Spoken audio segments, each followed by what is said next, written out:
할렐루야. 다 함께 성경 암송하도록 하겠습니다. 예수께서 나와 말씀하여 이르시되 하늘과 땅의 모든 권세를 내게 주셨으니 그러므로 너희는 가서 모든 민족을 제자로 삼아 아버지와 아들과 성령의 이름으로 세례를 베풀고 내가 너에게 부모한 모든 것을 가르쳐 지키게 하라. 볼지어다 내가 세상 끝날까지 너희와 항상 함께 있으리라 하시니라. 아멘. 이 시간 하나님의 말씀은 예레미야 24장 1절에서 10절까지의 말씀입니다. 6절과 7절만 제가 봉독해 드리겠습니다. 내가 그들을 돌아보아 좋게 하여 다시 이 땅으로 인도하여 세우고 헐지 아니하며 심고 뽑지 아니하겠고 내가 여호와인 줄 아는 마음을 그들에게 주어서 그들이 전심으로 내게 돌아오게 하리니 그들은 내 백성이 되겠고 나는 그들의 하나님이 되리라. 아멘. 오늘 예레미야 24장은 예레미야의 11번째 설교이면서 소위 무화과 두 강주리 비유의 내용입니다. 1절부터 3절까지는 선지자가 환상 가운데 본 무화과 두 강주리 비유에 대한 설명이고 4절부터 10절까지는 그 비유에 대한 해석 부분입니다. 먼저 오늘 본문의 배경을 잠깐 살펴보면 유다 백성들은 바벨론에 의해 세 차례에 걸쳐 바벨론 지역으로 포로로 끌려갑니다. 첫 번째는 주전 605년에 끌려가는데 이때 우리가 잘 아는 다니엘과 세 친구들이 포로로 끌려갑니다. 두 번째는 주전 597년에 있었고 이때를 제2차 바벨론 유수라고 합니다. 이때 대표적으로 끌려간 사람이 바로 에스겔입니다. 그리고 세 번째가 주전 586년으로 이때 유다가 완전히 멸망하게 되고 예루살렘이 거의 폐허가 되어 버립니다. 오늘 본문의 이야기는 제2차 바벨론 유수 직후에 더 구체적으로 말하며 남왕국 19번째 왕이었던 요아긴 왕과 그를 보좌하던 자들이 바벨론의 포로로 끌려가는 상황을 배경으로 하고 있습니다. 그때 하나님이 예레미야에게 보여주신 환상입니다. 먼저 1절의 말씀을 보면 바벨론의 느부갓네살 왕이 유다 왕 요아김의 아들 요고나와와 유다 고관들과 목공들과 철공들을 예루살렘에서 바벨론으로 옮긴 후에 여호와께서 여호와의 성전 앞에 놓인 무화과 두 강주리를 내게 보이셨는데 이때 예레미야는 여호와의 전 앞에 놓인 두 개의 강주리를 봅니다. 그런데 이어지는 2절을 보면 한 강주리에는 좋은 무화과가 있고 다른 강주리에는 나쁜 무화과가 있습니다. 한 강주리에는 처음 익은 듯한 극히 좋은 무화과가 있고 한 강주리에는 나빠서 먹을 수 없는 극히 나쁜 무화과가 있더라. 좋은 무화과는 무엇을 상징하고 나쁜 무화과는 무엇을 상징할까요? 그 내용이 5절부터 나옵니다. 5절에서 7절의 내용을 보면 좋은 무화과는 바벨론에 항복함으로써 포로로 잡혀갔다가 회개하고 하나님께로 돌아온 사람을 상징합니다. 그리고 8절에서 10절까지 내용을 보면 악한 무화과 열매는 끝까지 민족주의를 내세워 본토 예루살렘에 남아있거나 당시 강대국 중 하나였던 애굽을 의지하며 애굽으로 피난갔던 사람들입니다. 이들은 회개하지 않고 하나님께 돌아오지 않는 사람을 상징합니다. 그런데 언뜻 보면 이해가 안 되는 오늘 본문의 말씀입니다.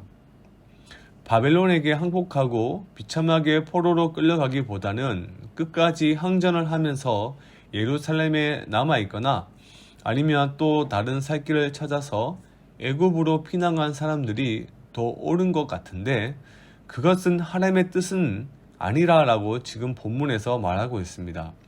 바벨론에게 항복하고 포로로 끌려가는 것이 더 옳다라는 것입니다.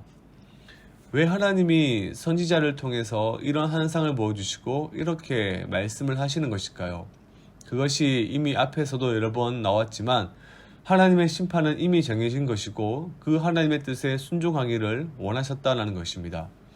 그 심판을 피하여 애굽으로 가거나 예루살렘에 있으면서 외면하는 것이 잘못되었다는 것입니다. 죄를 지었다면 벌을 받는 것이죠. 그리고 그 벌을 받는 가운데 진정한 회개를 하고 정말 이제 우리에게는 하나님밖에 없습니다 라고 고백하면서 하나님 앞으로 나오길 하나님은 원하셨던 것입니다. 이것이 바로 하나님이 예레미야 선지자에게 보여주신 무화과 두 광주리 비유의 이유였습니다. 사실 적국에게 항복했다는 것은 비겁한 것 같고 민족의 자존심을 구긴 사람들 같지만 실상은 그들이 진정 자신의 자존심을 버리고 자신의 생각과 의지를 버리고 늦게라도 하나님의 뜻에 순종한 사람들이라는 것입니다. 그들이 비록 이제까지는 범죄에서 징계를 받게 되었지만 하나님께서는 이런 사람들을 사랑하셔서 이제 어떻게 하시겠다는 겁니까? 그 다음이 중요하죠. 이렇게 진정한 회개와 함께 하나님 앞에 나올 때 어떻게 하십니까? 5절입니다. 5절에 보면 이스라엘의 하나님 여호와께서 이와 같이 말씀하시니라. 내가 이곳에서 옮겨 갈대아의 땅에 이르게 한 유다 포로를 이 좋은 무화과 같이 잘 돌볼 것이라. 잘 돌봐 주시겠다고 하십니다. 그래서 하나님의 돌보심은 언제나 진정한 회개 이후에 있게 됩니다. 하나님은 심판을 피하거나 외면한다면 그러한 사람에게는 온전한 돌보심은 사실 기대할 수가 없는 것이죠. 이어지는 6절의 말씀을 보면 내가 그들을 돌아보아 좋게 하여 다시 이 땅으로 인도하여 세우고 헐지 아니하며 심고 뽑지 아니하겠고. 분명 하나님께서 돌아보아 좋게 하신다고 말씀하십니다. 바벨론에게 망해서 포로로 끌려가서 모든 것이 끝난 것 같지만 사실은 아닙니다. 도리어 잘 돌봐주셔서 더 좋게 만들어주시고 또다시 하여금 이 땅으로 돌아오게 하시겠다라는 것입니다. 그래서 하나님이 뭔가를 하긴 하겠다고 말씀하십니다. 이어지는 7절에 보면 내가 여호와인 줄 아는 마음을 그들에게 주어서 그들이 진심으로 내게 돌아오게 하느니 그들은 내 백성이 되겠고 나는 그들의 하나님이 되리라. 분명 우리가 하나님의 백성이고 또한 하나님이 우리의 하나님이심을 보여주시겠다라는 것입니다. 그러나 반대로 끝까지 남아서 싸우겠다고 하는 사람들이 우리가 보기에 의로운 사람들 같고 민족을 사랑하는 사람들 같지만 사실은 악한 사람입니다. 이제까지도 방종과 타락으로 살아왔고 지금도 교만하여 하나님의 말씀에 귀를 기울이지 못하는 사람들입니다. 귀를 막고 자신의 편견과 아집으로 버티고 있는 사람들이죠. 하나님께서 마지막 기회를 주셨지만 끝까지 하나님께로 돌아서지 않았습니다. 9절을 보실까요? 여호와께서 이와 같이 말씀하시니라. 내가 유다의 왕 시드기야와 그 고관들과 예루살렘의 남은 자로서 이 땅에 남아있는 자와 애굽 땅에 사는 자들을 나빠서 먹을 수 없는 이 나쁜 무화과 같이 버리되. 유다의 마지막 왕이었던 시드기야와 그 신하들과 예루살렘에 남아있던 자들을 향하여 나쁜 무화과라고 말씀하십니다. 분명 하나님의 뜻은 바벨론에 항복하고 하나님의 심판을 받는 것입니다. 그러나 끝까지 말씀을 거역합니다. 결국 어떻게 됩니까? 9절과 10절을 보면 결국은 멸절입니다. 그러나 바빌론에 항복하고 순순히 끌려간 백성들은 어떻게 됩니까? 약속대로 복역의 때인 70년이 지나서 다시금 예루살렘에 돌아와 이스라엘의 주인이 되었습니다.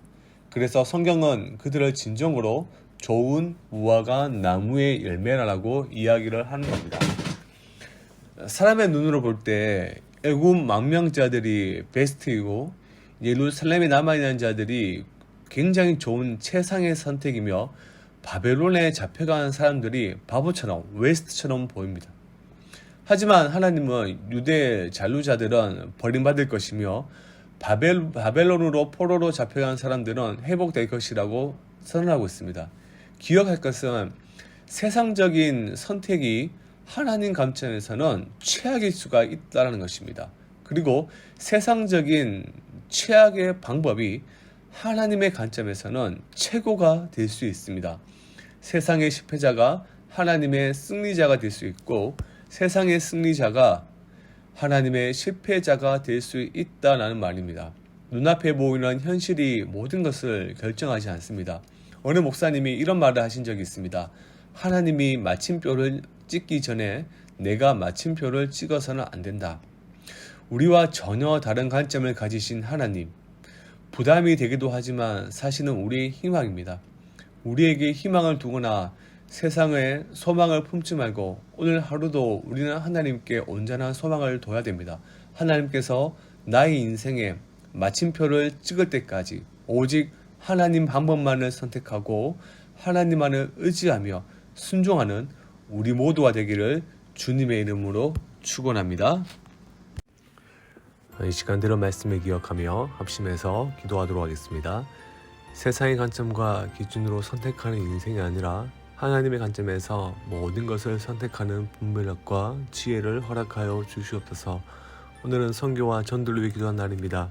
캄보디아 김명진 안혜양 선교사님, 인도네시아 김인성 이성수 선교사님 가정과 우리 교회가 후원하는 모든 선교사님들을 붙들어 주시고 하나님의 은혜로 충만케 하시고 필요한 모든 것들을 넘치도록 채워 주시옵소서.